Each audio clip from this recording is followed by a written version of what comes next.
2025 के best funds कौन से रहेंगे और क्या ये फंड्स हमेशा परमानेंट बेस्ट रहेंगे या फिर नहीं।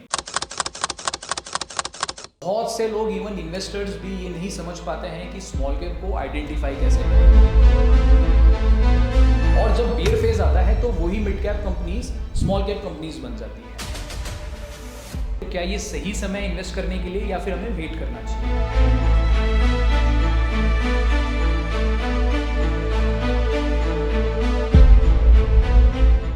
Investors, welcome you again to the mutual fund talk. 2020-21 से लेके 2024-25 तक स्मॉल कैप के अंदर जो गोल्डन अपॉर्चुनिटी थी, बहुत सारे लोगों ने इसमें पैसा बनाया, लेकिन बहुत सारे लोगों ने इस रैली को मिस किया और बहुत सारे लोगों ने मिस्टेक्स करके पैसा गंवाया भी। अब जब 2025 में स्मॉल कैप करेक्ट हुए हैं, सो यहाँ से मे बी 5-10 ईयर्स के लिए फिर से वो गोल्डन अपॉर्चुनिटी बनेगी। सो हम उन मिस्टेक्स को रिपीट ना करें और सक्सेसफुली यहाँ से स्मॉल कैप में इन्वेस्ट करके काफ़ी अच्छी मल्टीबैगर वेल्थ क्रिएट करें। इसी चीज़ को ध्यान में रखते हुए हम इस बार स्मॉल कैप के ऊपर एक मास्टर क्लास लेके आए हैं, जिसमें हम लोग सबसे पहले देखेंगे कि स्मॉल कैप इन्वेस्टिंग क्या होती है, इसके क्या क्या एडवांटेजेस हैं और क्या क्या रिस्क फैक्टर हैं। ये जानना बहुत ज़रूरी है, बिकॉज रिस्क आइडेंटिफाई करेंगे तभी हम हमारा पैसा सेव कर पाएंगे। इसके बाद में बात करेंगे कि डायरेक्ट स्टॉक्स में इन्वेस्ट करना है या फिर म्यूचुअल फंड के थ्रू इन्वेस्ट करना है। फिर हम लोग देखेंगे कि स्मॉल कैप इन्वेस्टिंग के टॉप सीक्रेट्स क्या क्या है, क्योंकि इनको प्रैक्टिस करना बहुत ही ज़रूरी है, तभी हम लोग सक्सेसफुली इन्वेस्टिंग करें। देन हम लोग इसके बाद में बात करेंगे कि 2025 के लिए बेस्ट फंड्स कौन कौन से रहेंगे, एंड सबसे लास्ट 2030 तक स्मॉल कैप के अंदर क्या क्या ग्रोथ अपॉर्चुनिटीज अवेलेबल है और क्या क्या रिस्क फैक्टर्स हैं जिनको हमको बहुत स्पेशली ध्यान में रखना ज़रूरी है। So let's begin this master class. Do you know, small cap investing में सबसे बड़ा डाउट क्या होता है? आइडेंटिफिकेशन। बहुत से लोग इवन इन्वेस्टर्स भी ये नहीं समझ पाते हैं कि स्मॉल कैप को आइडेंटिफाई कैसे करें। चलिए, इसके लिए मैं बहुत छोटा सा आपका एक टेस्ट लेता हूँ। आपके सामने दो कंपनीज हैं, पहली है पॉलिसी बाजार और दूसरी है एल कार्गो लॉजिस्टिक।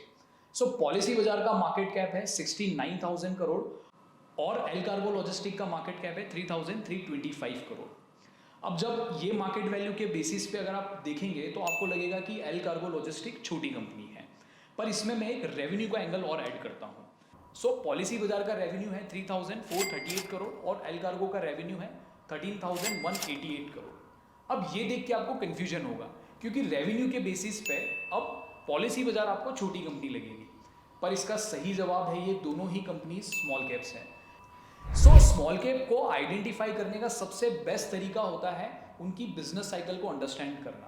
हर बिजनेस एक साइकिल और अपने फेजेस में चलता है। वो शुरू होता है आइडिएशन से, फिर वो कंपनी स्टैब्लिश होती है, फिर उसमें यंग ग्रोथ आती है, फिर वो ग्रोथ मैच्योर होती है, फिर उसके अंदर स्टेबिलिटी आती है और फिर वो कंपनी डिक्लाइन फेज में चली जाती है। सो जब भी कोई कंपनी अपने यंग ग्रोथ फेज में होती है तब उसको एग्जैक्टली हम लोग स्मॉल कैप कंपनीज बोल सकते हैं। अगर इंडियन सिनेरियोज के अकॉर्डिंग देखा जाए तो ऐसी कंपनीज की रेवेन्यू 500 करोड़ से लेके 15,000 करोड़ तक की होगी और मार्केट कैप वैल्यूएशंस के अकॉर्डिंग ये 1,000 करोड़ से लेके 25,000 करोड़ तक की कंपनी रहेगी। पर सेबी ने अपनी डेफिनेशन के अंदर सिर्फ ये बताया है कि 250 कंपनी के बाद में जो भी कंपनी होगी वो स्मॉल कैप कंपनी मानी जाएगी।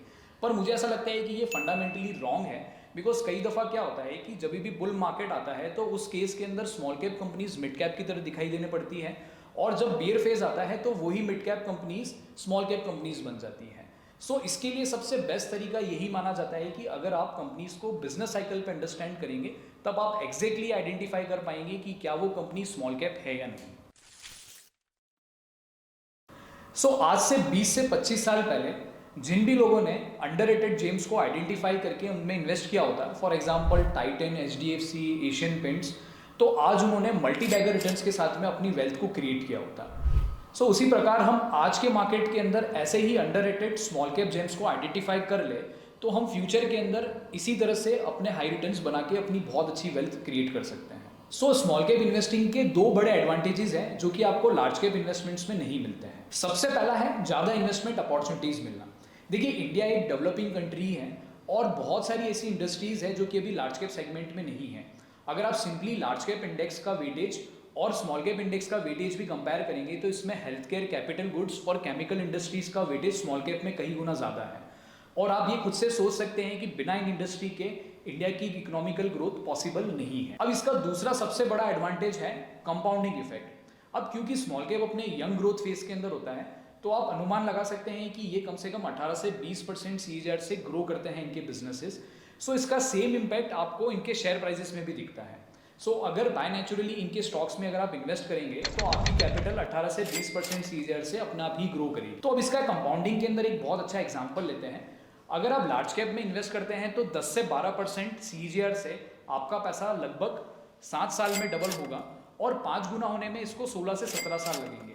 लेकिन वहीं अगर कंपाउंडिंग इफेक्ट 18% हो जाती है, जो कि आपको स्मॉल कैप सेगमेंट में मिल सकता है, तो आपका पैसा सिर्फ 4 साल में डबल हो जाएगा और 9 साल में ये 5 गुना हो जाएगा। पर हमें ये नहीं भूलना चाहिए कि स्मॉल कैप इन्वेस्टिंग में जितना पोटेंशियल है उसमें रिस्क भी उतनी ही हाई रहती है। सो अगर आप इसकी रिस्क को नज़रअंदाज करेंगे तो डेफिनेटली इसके अंदर आप अपना पैसा डुबाएंगे। मैं ऐसी आपको 3 मिस्टेक्स और रिस्क बताता हूँ जो आपको स्पेशली ध्यान में रखना है। सबसे पहली रिस्क है बिजनेस फेलियर्स। आपको ऐसा कोई भी स्टॉक नहीं सेलेक्ट करना है जिसके अंदर चांसेस है कि उसका बिजनेस फेल हो सकता है। उसके कुछ रीजंस हैं, या तो वो कंपनी और इंडस्ट्री बहुत सैचुरेटेड हो चुकी है, या फिर कंपटीशन बहुत हाई है, या फिर कंपनी में मिसमैनेजमेंट है, और इसके अलावा या फिर बिजनेस के अंदर कोई लीगल या रेगुलेटरी इश्यूज आए हैं। इसका एक बहुत अच्छा रीसेंट एग्जांपल बताता हूँ। सुला विनयार्ड एक कंपनी है जो कि बेसिकली वाइन्स बनाती है। इस इंडस्ट्री की ग्रोथ बहुत टाइम से स्लो हो रही है क्योंकि टोटल लिकर सेगमेंट के अंदर वाइन सिर्फ 1 से 2% ही कंज्यूम होता है और सुला इसमें ऑलरेडी ही मार्केट लीडर है। और अभी इनके पास में ऊपर सेल्स टैक्स का इशू की वजह से कोर्ट केस भी चल रहा है। सो जब ऐसी सारी सिचुएशन एक साथ दिखाई दे रही थी और लीगल एक्शन भी हुआ, इसी वजह से स्टॉक्स के अंदर रिसेंटली 60% से ज़्यादा क्रैश हो गया। दूसरी सबसे बड़ी रिस्क है वॉलेटिलिटी, क्योंकि स्मॉल कैप जितना तेजी से चढ़ते हैं उतना ही तेजी से गिरते हैं, और अगर आपका रिस्क टॉलरेंस लेवल हाई नहीं है तो फॉल के केस के अंदर आप पैनिक करेंगे, और उस पैनिक सिचुएशन में अगर आप अपना इन्वेस्टमेंट सेल करेंगे तो डेफिनेटली आप अपने इन्वेस्टमेंट के ऊपर लॉसेस बुक करेंगे। सो वॉलेटिलिटी का भी स्पेशल ध्यान में रखिए। तीसरी सबसे बड़ी और सबसे इंपॉर्टेंट रिस्क है जिसके अंदर बहुत मैच्योर्ड इन्वेस्टर्स भी मिस्टेक करते हैं, वो है वैल्यूएशन रिस्क। अगर आप बिजनेस के वैल्यूएशंस को नहीं अंडरस्टैंड कर सकते हैं, हाई वैल्यूएशंस पे जब आप एंटर करते हैं तो इन्वेस्टिंग के अंदर मार्जिन ऑफ सेफ्टी आपका बहुत कम हो जाता है। इसका रीसेंट एग्जांपल है 2025 का ये क्रैश, क्योंकि 2024 से 25 के अंदर स्मॉल कैप स्टॉक्स के वैल्यूएशंस बहुत ऊपर बढ़ चुके थे। इनका पी रेशियो लगभग 35 तक जा चुका था, और पिछले 5 से 6 महीने में जिन भी लोगों ने स्मॉल कैप में इन्वेस्ट किया है उनका पैसा लगभग 20 से 40% नेगेटिव हो चुका है। और ऐसी सिचुएशन के अंदर आपका पेशेंस और अंडरस्टैंडिंग नहीं है तो डेफिनेटली आप अपनी पोजीशंस को सेल करके इन बिजनेसेस के अंदर लॉस करेंगे। तो ये 3 मिस्टेक्स को आपको बहुत अच्छी तरीके से अंडरस्टैंड करना है और तभी इन्वेस्ट करना है जब आप इसको प्रॉपर तरीके से टॉलरेट कर पाए। नेक्स्ट अप एक और बहुत बड़ा डाउट जो अक्सर इन्वेस्टर्स के मन में रहता है, स्मॉल कैप के लिए डायरेक्ट स्टॉक में इन्वेस्ट करें या फिर म्यूचुअल फंड के थ्रू इन्वेस्ट करें। देखिए, एक रेगुलर और नॉर्मल इन्वेस्टर के लिए स्मॉल कैप में इन्वेस्ट करना बहुत चैलेंजिंग हो जाता है। इसके मैं आपके 2 रीजंस बताता हूँ। सबसे पहला रीज़न है, स्मॉल कैप को एनालाइज करना बहुत ही कॉम्प्लेक्स प्रोसेस है, क्योंकि बहुत सारे स्मॉल कैप बिजनेसेस बहुत कम इन्फॉर्मेशन मार्केट में पब्लिश करते हैं। जितने पब्लिश भी करते हैं उनकी क्रेडिबिलिटी इतनी स्ट्रांग नहीं रहती है। 10 में से सिर्फ 3 या 4 ही ऐसी कंपनीज होती है जो true and fair picture market में पब्लिश करते हैं। सो जब आपके पास में इन्फॉर्मेशन ही कम रहेगी तो आप कैसे एक अच्छे स्टॉक्स को आइडेंटिफाई करके उसमें लॉन्ग टर्म के लिए अपना पैसा लगा सकते हैं। दूसरा सबसे बड़ा चैलेंज है पोर्टफोलियो को मैनेज करना, क्योंकि देखिए स्मॉल कैप की सक्सेस रेट बहुत कम होती है, इसी वजह से पोर्टफोलियो को डाइवर्सिफाई करना पड़ता है। और एक नॉर्मल इन्वेस्टर्स के लिए बहुत सारे स्टॉक्स को एक ही टाइम पे मैनेज करना और ट्रैक करना बहुत ज़्यादा चैलेंजिंग हो जाता है। सो मान लीजिए अगर किसी भी एक स्टॉक के अंदर बहुत ज़्यादा प्रॉब्लम हुई और वो स्टॉक क्रैश हुआ तो आपके ओवरऑल पोर्टफोलियो पे उसका बहुत ज़्यादा नुकसान हो सकता है। इसी वजह से स्मॉल कैप म्यूचुअल फंड एक बहुत अच्छा बेटर ऑप्शन है, क्योंकि यहाँ पे एक फंड मैनेजर होता है और उसकी बहुत बड़ी टीम होती है जो बहुत अच्छे स्टॉक्स को आइडेंटिफाई करते हैं, प्रॉपर तरीके से अपने पोर्टफोलियो को मैनेज करते हैं, और जब भी किसी स्टॉक में रिस्क आती है तो वो राइट टाइम पे पकड़ के उसको एग्जिट करते हैं ताकि आपका पैसा सेफ रहे और सिक्योर रहे। स्मॉल कैप म्यूचुअल फंड्स में इन्वेस्ट करना भी बहुत चैलेंजिंग होता है, इसलिए विद टाइम हम लोगों ने कुछ प्रोसेसेस और सीक्रेट्स फाइंड किए। अगर आपको 100% सक्सेस चाहिए तो इन प्रोसेसेस को बहुत डिसिप्लिन तरीके से फॉलो करना पड़ेगा, तभी आप अपनी डिजायर्ड वेल्थ इससे क्रिएट कर सकते हैं। इसमें सबसे पहला सीक्रेट छुपा होता है फंड की इन्वेस्टिंग स्ट्रेटेजी के अंदर। अगर फंड की स्ट्रेटेजी है लॉन्ग टर्म में एब्सोल्यूट रिटर्न बनाना, उसके लिए अगर उनका डाइवर्सिफिकेशन मीडियम रहता है, पर वो स्टॉक्स को ऐसा चुनते हैं कि जो फंडामेंटली बहुत स्ट्रॉन्ग है लेकिन लॉन्ग टर्म के अंदर उनकी ग्रोथ भी बहुत हाई होनी चाहिए, और ऐसे स्टॉक्स को अगर अर्ली स्टेज पे पिक करने की कैपेबिलिटीज रखते हैं तभी चांसेस है कि वो फंड आपको लॉन्ग टर्म में मल्टीबैगर रिटर्न्स बना के दे सकता है। इसका सबसे बेस्ट एग्जाम्पल है SBI स्मॉल कैप फंड। इस फंड ने लास्ट 10 साल के अंदर 17 से 18% CAGR रिटर्न से अपने इन्वेस्टर्स का पैसा बनाया है। यानी अपने इन्वेस्टर्स का पैसा 5 गुना इसने सिर्फ 8 से 9 साल के अंदर ही कर लिया। क्योंकि इस फंड के अंदर बहुत लिमिटेड स्टॉक्स थे, लेकिन इनके पोर्टफोलियो की कंपनीज ने लॉन्ग टर्म में जबरदस्त ग्रोथ दिखाई। फंड मैनेजर मिस्टर श्रीनिवासन ने अर्ली स्टेज पे ही अच्छी कंपनीज को आइडेंटिफाई कर लिया था। इसी वजह से SBI स्मॉल कैप फंड बहुत सालों तक स्मॉल कैप कैटेगरी का नंबर 1 फंड बना हुआ था। दूसरा सीक्रेट है फंड का साइज और उसका एक्टिव मैनेजमेंट। अब देखिए, स्मॉल कैप स्टॉक्स के ट्रेडिंग वॉल्यूम बहुत कम होते हैं, इसीलिए उसके अंदर पैसा डिप्लॉय करना बहुत डिफिकल्ट होता है। ना ही आप बहुत ज़्यादा बड़ा पैसा एक साथ डिप्लॉय कर सकते हैं और ना ही बहुत बड़ा पैसा एक साथ रिडीम कर सकते हैं। ऐसा करने से स्टॉक्स की प्राइस की वॉलिटिलिटी बहुत हाई हो जाती है। यही प्रॉब्लम अक्सर फंड मैनेजर फेस करते हैं अगर उनके फंड का AUM साइज बड़ा हो जाता है, बिकॉज जब भी उनके पास में इनफ्लो अच्छा होता है तो वो अपना बहुत ज़्यादा पैसा एक साथ स्मॉल कैप सेगमेंट में डिप्लॉय नहीं कर सकते हैं। और इसका दूसरा इफेक्ट तब आता है जब मार्केट के अंदर करेक्शंस आता है या फिर मार्केट की साइकिल्स चेंज होती है। उस टाइम के अंदर भी फंड मैनेजर बहुत एक्टिवली अपने पैसे को अंदर बाहर नहीं कर सकता है, और यही चैलेंजेस होते हैं फंड की अंडर परफॉर्मेंस के लिए। तो ऐसे केस के अंदर आपको वो फंड सेलेक्ट करना है जिसका AUM कम है और वो फंड बहुत एक्टिवली अपने फंड को मैनेज कर रहा है। इसका एग्जाम्पल भी हमें SBI स्मॉल कैप के अंदर ही देखने को मिला। जब फंड का AUM बहुत ज़्यादा बढ़ने लगा तो उसका इफेक्ट उसकी परफॉर्मेंस पर दिखने लगा, और जब ऐसा इफेक्ट AMC ने भी नोटिस किया तो उन्होंने SIP और लमसम इन्वेस्टमेंट्स पर रेस्ट्रिक्शंस लगा दिए। तो इन शॉर्ट, जब भी एक फंड का AUM बहुत ज़्यादा बढ़ता है तो उसके रिटर्न्स बेंचमार्क के बराबर ही रहने लगते हैं। तीसरा सीक्रेट है पेशेंस और डिसिप्लिन। वेल, ये सीक्रेट सबको पता होता है, लेकिन एग्जैक्टली ये नहीं आइडेंटिफाई कर पाते हैं कि कितना पेशेंस रखना है, कैसे रखना है और कैसे डिसिप्लिन फॉलो करना है। वेल, जब हम लोगों ने स्मॉल कैप म्यूचुअल फंड्स का प्रीवियस डेटा एनालाइज किया तो हमें पता चला कि आपका स्मॉल कैप इन्वेस्टिंग के लिए मिनिमम कमिटमेंट 5 से 7 ईयर्स का होना चाहिए। और जब भी मार्केट के अंदर क्रैशेज आए हैं तो स्मॉल कैप म्यूचुअल फंड 30 से 40% नीचे गिरे हैं। तो आपके पास में इतनी थिक स्किन होनी चाहिए कि आप इतने रिस्क को टॉलरेट कर सके। अगर आप ये रिस्क टॉलरेट नहीं कर सकते हैं तो फिर आपको स्मॉल कैप म्यूचुअल फंड से बचना चाहिए। इसके अलावा एक और बहुत इंपॉर्टेंट चीज़ है जिसके ऊपर फंड की पूरी परफॉर्मेंस डिपेंड करती है, वो है fund managers. So small cap investing के लिए आपका fund manager small cap specialist होना चाहिए, क्योंकि अगर वो स्पेशलिस्ट नहीं होगा और अगर उसने अपने फंड्स के अंदर राइट स्टॉक्स को सेलेक्ट नहीं किया है तो उसकी परफॉर्मेंस उसके फंड पे पड़ेगी। और यही कारण है कि जो पैसा आपका 4 साल में डबल हो सकता है उसके लिए 7 से 8 साल लग जाएंगे। इसके हम लोगों ने प्रीवियस बहुत से एग्जांपल्स देखे हैं। सो अब आपको ये देखना है कि एक राइट फंड मैनेजर को कैसे सेलेक्ट किया जाए, उसके लिए क्या क्या पैरामीटर्स हो सकते हैं। सबसे पहला पैरामीटर है फंड मैनेजर का इन्वेस्टिंग एक्सपीरियंस चेक करें। कितने सालों से वो स्मॉल कैप फंड को मैनेज कर रहा है और क्या उसका पास्ट ट्रैक रिकॉर्ड कंसिस्टेंट रहा है या फिर नहीं। दूसरा, उसका स्पेशलाइजेशन और माइंडसेट समझे।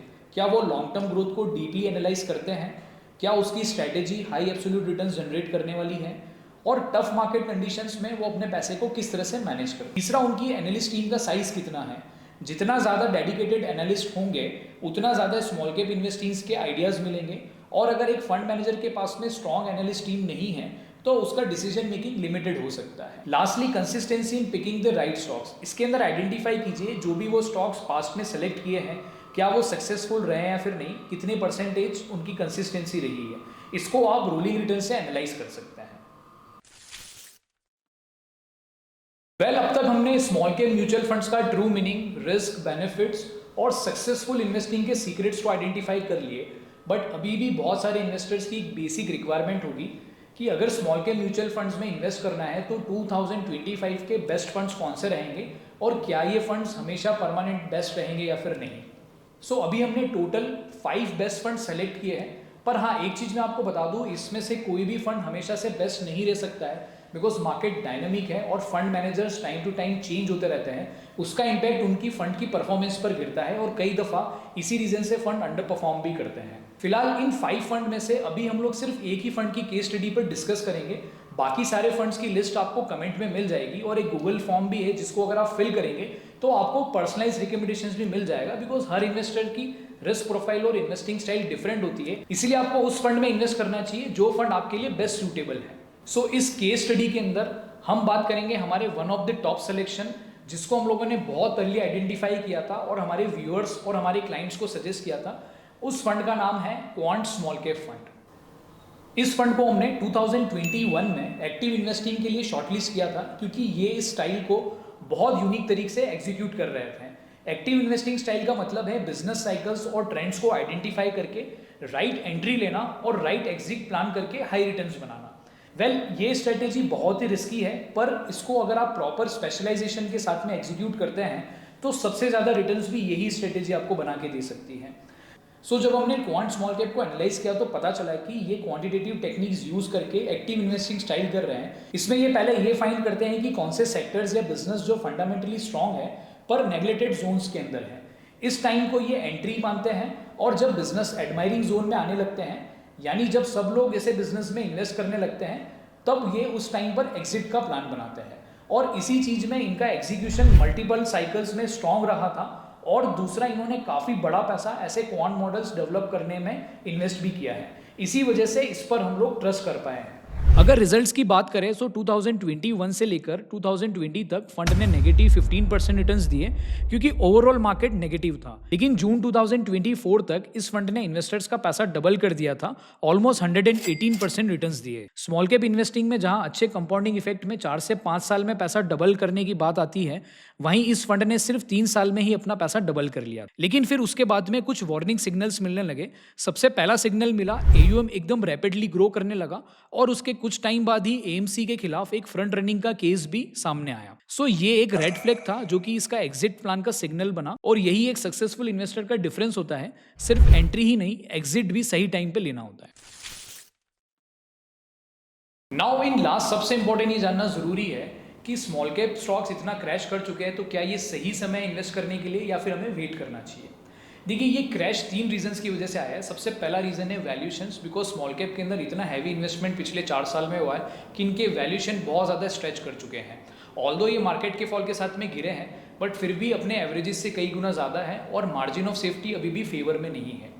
सेकेंड रीज़न है ग्लोबल टैरिफ वॉर, जिसका इम्पैक्ट छोटे बिजनेसेस पे भी गिरेगा, क्योंकि ऐसे बिजनेसेस के अंदर प्राइसेस फ्लक्चुएशंस होंगे और कंपनीज के अंदर एम्बिग्यूटी होगी फ्यूचर इन्वेस्टमेंट और कैपेक्स प्लान के लिए। इस वजह से उनकी अर्निंग्स की ग्रोथ ऑलरेडी स्लो डाउन हो चुकी है, बट एक्सपेक्टेड है कि फ्यूचर में ये 2-3 क्वार्टर तक और स्लो डाउन करेगी। इसका impact already small cap stocks में आ चुका है, बट यहाँ से फिर भी चांसेस है कि स्मॉल कैप स्टॉक्स और नीचे गिर सकते हैं। तो ऐसे टाइम पे सबसे बेस्ट स्ट्रेटेजी क्या हो सकती है? इसमें सबसे बेस्ट स्ट्रेटेजी है SIP से अपने इन्वेस्टमेंट की शुरुआत करो, क्योंकि मार्केट को टाइमिंग करना इम्पॉसिबल है। इसलिए SIP बेस्ट स्ट्रेटेजी होती है मार्केट फ्लक्चुएशंस को एड्रेस करने के लिए। देन नेक्स्ट 2 से 3 इयर्स तक अपने पोर्टफोलियो को बिल्ड करना पड़ेगा। ये वो फेज है जिसमें ग्रेजुअली इन्वेस्टमेंट करना बेस्ट रहता है। देन उसके बाद में 4 से 5 इयर्स तक अपने इन्वेस्टमेंट को होल्ड करें। ये वो प्राइम फेज है जहाँ पे ग्रोथ फिर से आएगी, और यहीं पे आपका कंपाउंडिंग इफेक्ट का बेनिफिट सबसे ज़्यादा मिलेगा। इन्वेस्टर्स, ये थी स्मॉल कैप इन्वेस्टिंग की एक detail master class. I hope इससे आपको बहुत कुछ नॉलेज मिली होगी एंड आपके बहुत सारे डाउट्स भी क्लियर होंगे। अगर इसके अलावा भी कुछ डाउट्स रहते हैं तो आप हमें कमेंट करके पूछ सकते हैं, या फिर इस नंबर पे कॉल करके हमारी एक्सपर्ट सपोर्ट टीम से भी बात कर सकते हैं। मिलते हैं जल्दी नेक्स्ट वीडियो में। धन्यवाद।